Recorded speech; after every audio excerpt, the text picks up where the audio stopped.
Hi, I'm Nadoosh, and if you are new here, I create content around motherhood, lifestyle, beauty. I am also a mother of two. I have my daughter Serena, who's age 3, son called Ilyas, and he is 2. And I'm also pregnant with baby number 3, and baby is due very soon, which is what brought me to create this video around VBAC versus C-section.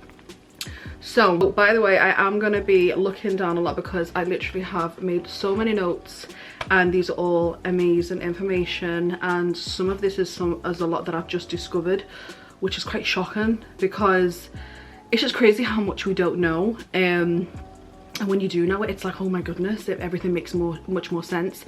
And I can't tell you how reassuring it was to know this information. So do stay tuned for the whole of the video. There are some amazing points here, and I've got them all ready to share with you all. So just to update you all, with my firstborn Serena, I had a natural delivery, a vaginal delivery.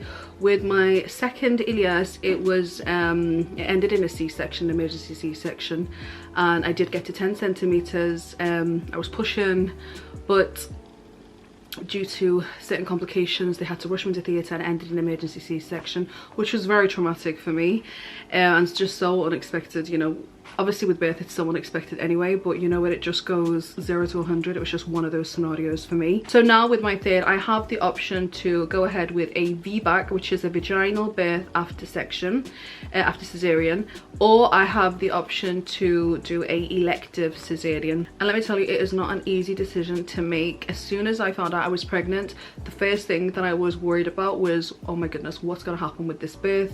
What am I going to do? And I think because I went through a traumatic birth previously, it was just on my mind constantly. But I recently went for my VBAC appointment. Now if you are in my position, you've had a C-section before, you will get this appointment. It's quite a standard appointment, and it's the VBAC appointment.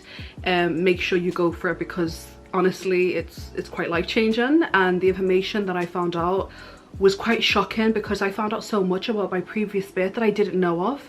And by the way, if you want to know my birth stories, because I don't want to go much into them in this video, I do have them on my channel, so make sure you check them out.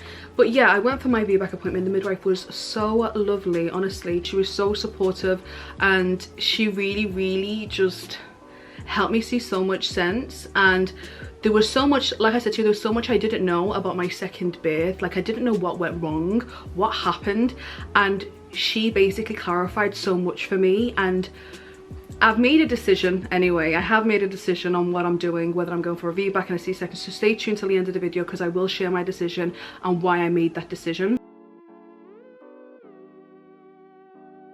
I think it's so important to know the pros and cons of everything. It's so important to be in the know. I know a lot of women are like, oh no, I don't want to know what could go wrong, but I think it's really important that you do know, because this is your body, your life, and you know, your baby's life. You need to know the ins and outs. And you know, with anything, there's so much risks, and there's also so many pros, so it's important that we know them and that we're reassured with them. By the way, I am 9 months pregnant right now, so I'm a little bit out of breath, so just bear with, okay?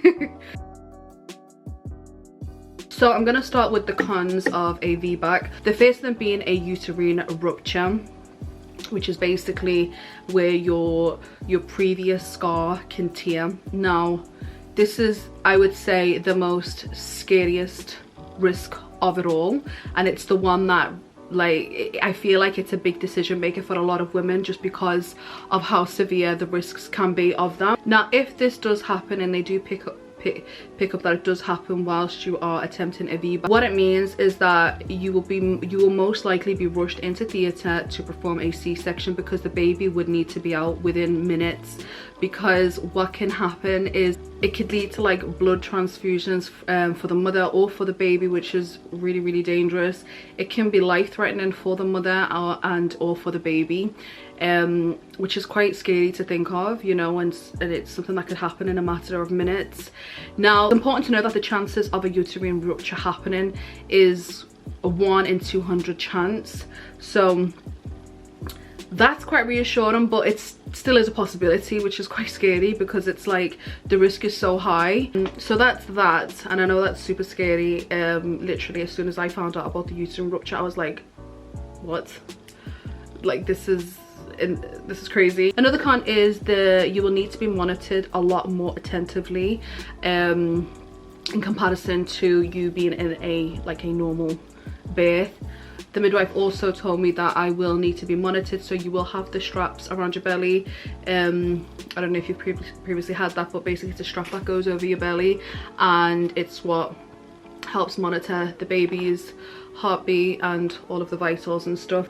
So if they do pick up any changes, they will need to act very fastly, again because your class is a high risk. The midwife also told me that in the room there will be a lot more people, like doctors, midwives and stuff. They'll be in and out quite regularly just to make sure they're keeping a close watch. So that's another con, essentially, because you know you want your birth to be peaceful, don't you, and zen.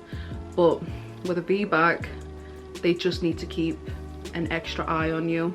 Moving on, let's talk about the advantages of a VBAC. If your VBAC is successful, there's a low risk of complications, avoiding all the risks that come with a C-section. Quick recovery, there's less pain, and there is less discomfort in the weeks and the months ahead.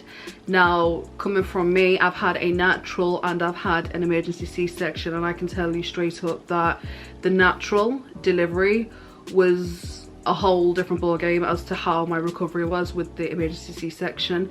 My recovery with the emergency C-section was quite brutal, to be honest, and I hated every minute of it. I'm not gonna lie. It's just really tough recovering from an emergency C-section. However, people who have gone for like an elective C-section have said different things, right? They've said that it was quite straightforward. So I don't know whether my experience is tainted because it was an emergency C-section and because I did do everything. I went to 10 centimeters, I was pushing for 2 hours, and then I was taken to theatre. So that could be the reason why my recovery was a lot more intense than a woman who would probably opt for an elective C-section. Another pro of going for a VBAC is you will spend less time in hospital, which is always a given, especially if you already have kids at home. You know, you want to get out, you want to be on your feet, and that's a great one, you know. But saying that, look, I did have a natural delivery with my firstborn, but I ended up being in hospital for a week because of other complications that happened because she swallowed meconium, so she had to be in the ICU for a week.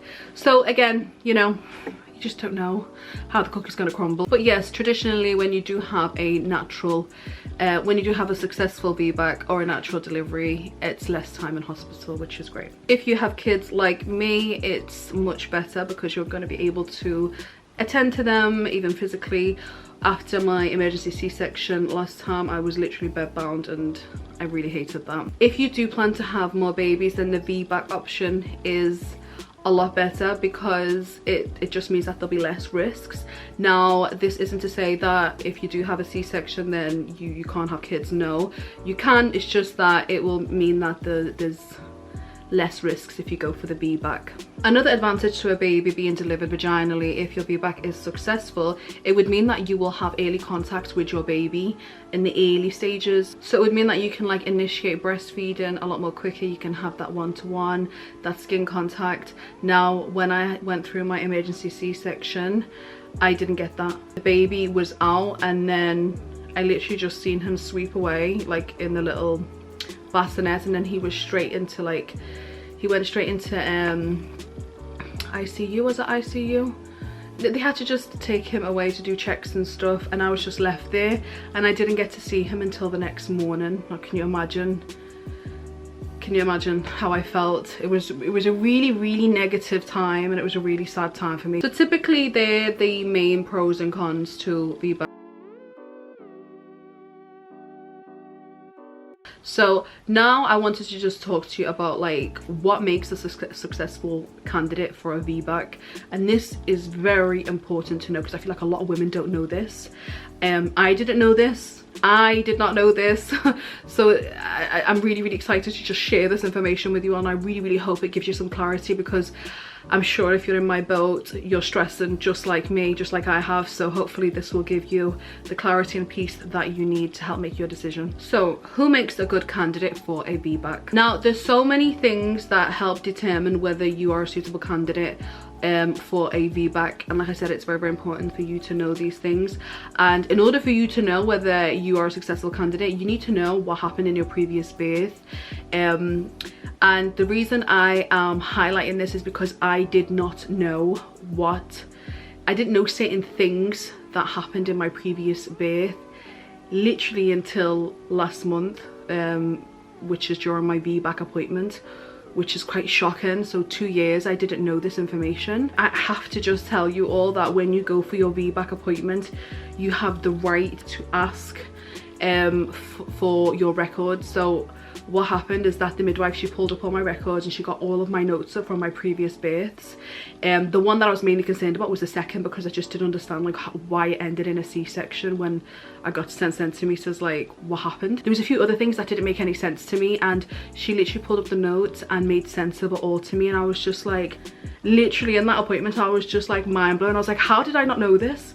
Like, if I'd have known this, like I would have been a lot more at peace with making this decision. All of this time I thought negative things, and really and truly it was just a matter of miscommunication and not knowing what happened. Again, I feel like as women we need to know what's going on in our births, and it's important that we take control and we ask questions. You know, you're more than entitled to ask questions, and you're entitled to know what's happened. So make sure you ask what happened, to pull up your records. Give me the A to Z. I want to know it all. You know what I mean? I was literally in that appointment for like 2 hours. I was like, I want to know everything. And you know what? It's the best thing ever, because I came out of that appointment with so much clarity, and that is what we need, ladies. That's what we need. So the midwife told me, depending on what happened previously will depend on where that puts you in terms of being a good candidate for a VBAC. If the reason for the previous section is because your baby was breech back to back, or you had a low-lying placenta, then you have a good chance, because those reasons are unique to the pregnancy. In fact, it would mean that your VBAC success rate is 75%. You've got a 75% chance of having a successful VBAC. That sounds amazing, right? And if you have had a previous vaginal delivery, it would mean that your VBAC success rate would go up to 85 to 90%. So that's quite high, and it's really reassuring, isn't it? Like, when I heard that, I was like, what? Like, I thought my success rate was gonna be 0, you know what I mean? And it was only up until, because she pulled up all the records and she's seen it, she told me straight, right? I'm going to tell you more about the appointment at the end, right? I just want to go through all of these points so I've got them covered. So I went ahead and asked my midwife. I said, okay, cool, right? So this is all good stuff, right? But would it make me a good candidate for a successful VBAC?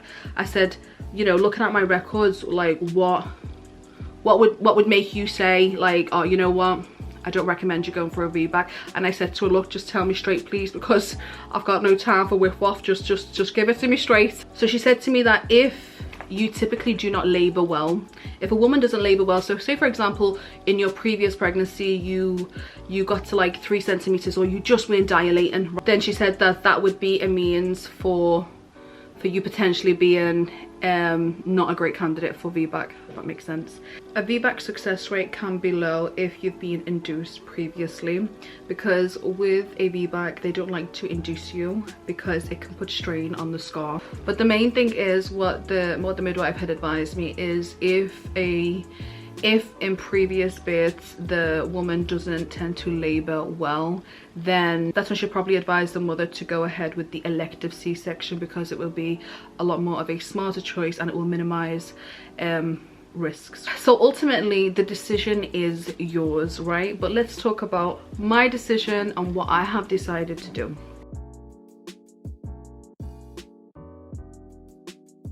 In the appointment, I actually went into the appointment ready to book in my elective C-section. That was the plan. However, I have actually decided to go for a VBAC. I feel very good about my decision, and it was literally based on the findings of the appointment. It was based on what I heard in the appointment and just the midwife telling me what happened in my previous birth. What happened previously with Ilyas is the main reason and the main cause of me getting rushed into theatre is because he was back to back. Now I didn't know this. Can you believe that? Like, I didn't know that he was back to back all of this time. So this whole 2 years, because he's just turned 2, this whole 2 years, I've been thinking, like, you know, what went wrong? What didn't I do? Why wasn't what I went through enough for me to go through the vaginal? Like, you know, if you're a mother and you've been through traumatic births, as much as it's like it all happens for a reason and it is the way it is, and you know, of course our safety and baby safety will always come first, and I'm always, obviously that is like the priority. It does make you wonder sometimes when you don't have certain closure and you don't have the information, you start filling in the gaps in your mind and you start, you know, coming up with scenarios yourself. So I always thought that I was the problem, or that I just couldn't do it, or whatever it may be, and it really caused me to have a negative outlook on birth, and it made me dread ever getting pregnant again, which is why when I did find out I was pregnant, it wasn't that, oh my god, I'm having a third baby. No, I was so happy with having a third baby. Of course, my family's growing, it's amazing, alhamdulillah. But for me, I was like, oh my god, the birth, what am I gonna do? Like, what am I gonna do? There's only one way out. Well, there's 2 ways out, but you know what I mean? Like, the baby's gotta come out, and that was such a scary thought for me.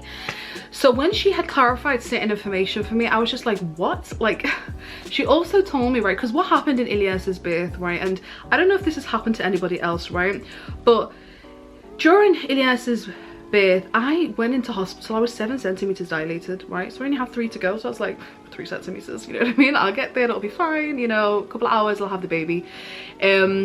What happened is that after I went into hospital, a couple of hours later, when they checked my dilation, they said that I had gone back down to 5 centimeters.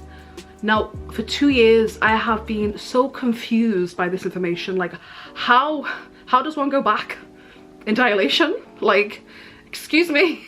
So she clarified that for me at this appointment, right? She told me, basically what had happened is because you started pushing at 8 centimeters, and it's true, I did. I had this crazy urge to push because he was back to back, right? So when baby's back to back, you feel like there's pressure on your cervix. Yeah, on your cervix. She said at that point, you should have been advised to stop pushing, and you know, you should have gone on all fours. You know, she basically trying to say, like, if she was in the room, she would have advised me differently. So this says a lot about the midwife that I had in the room at the time, because I was pushing and all of that pressure was going towards my cervix. It actually swelled my cervix, which is what made the dilation go to 5.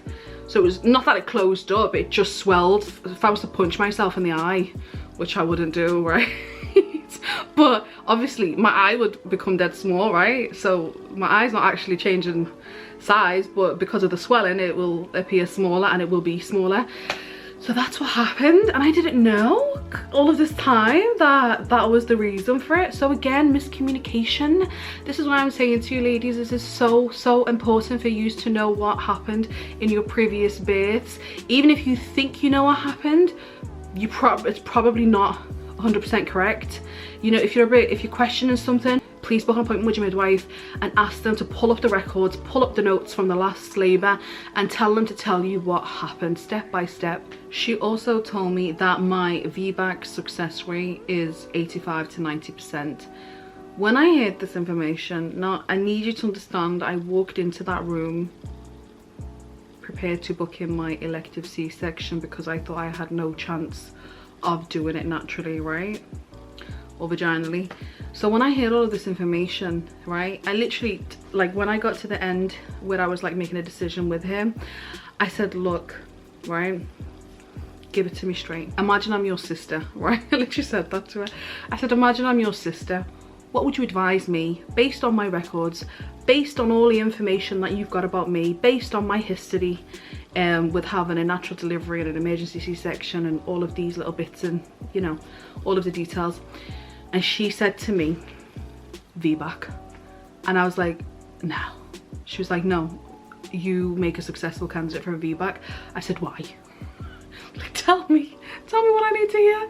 And she was like, because I have delivered naturally before, with my first baby, because in my second I did get to 10 centimeters, I was pushing, I was at the end. She was like, the only reason it didn't go as planned was because baby was back to back, and because of just all of the strain and the miscommunication, which is really quite sad, really, if you think about it. But yeah, it is what it is. It happened, right? And she said the fact that you got to 10 centimeters tells me that you labor well. Honestly, literally, I tell no lies, I literally had tears in my eyes when she was telling me this.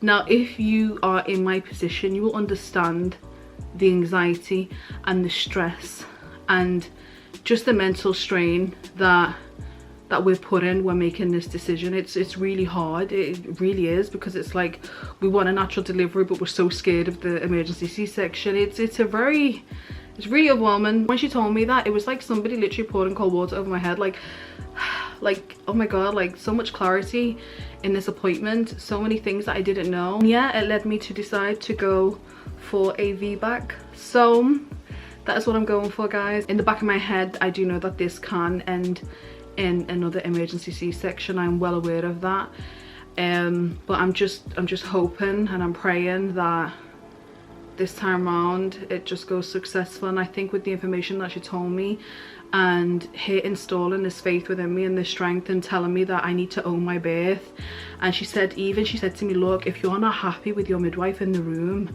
now I speak mainly, remember I'm from the UK, so in the UK you kind of get what you're given. It's not like in America where you can choose your midwife, but with us, no, like we just don't know who's going to be on shift on the day.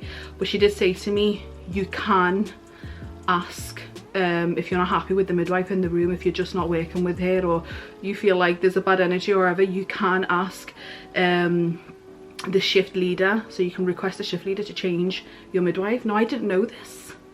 I didn't know this. If I'd have known that, I would have switched with the one that I had with Ilyas. And bless her, like I said, she was a really nice person, but she wasn't giving me what I needed in the birth room. You understand what I'm saying? The main thing is this midwife, she was absolutely amazing. And I said, can you please be there on the day? We were just laughing together.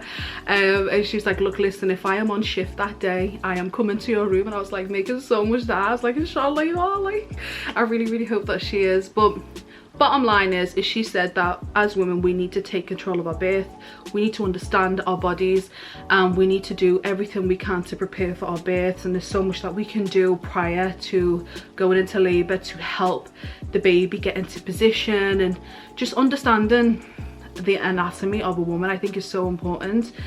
She was just telling me so many tips, so many amazing things. So I do highly recommend that you go to that appointment. If obviously you are in my position, then you will have to go, but definitely go for it and ask as much questions as you want.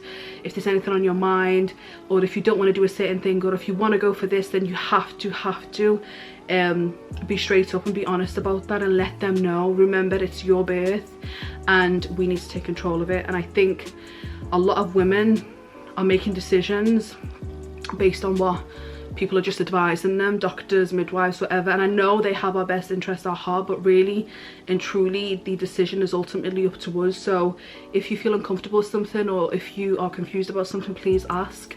It's for your own reassurance, it's for your own clarity. And I just want to ask one more time, if you can all please make dua for me. Just pray that everything goes well for me, inshallah khair. I'm just leaving it all I'm leaving it all in God's hands. So I look forward to hopefully being back and sharing what happened whenever it does happen. Let's hope it's a successful Vbac. That's what I really want. Healthy baby, healthy mummy. Let's just pray for that.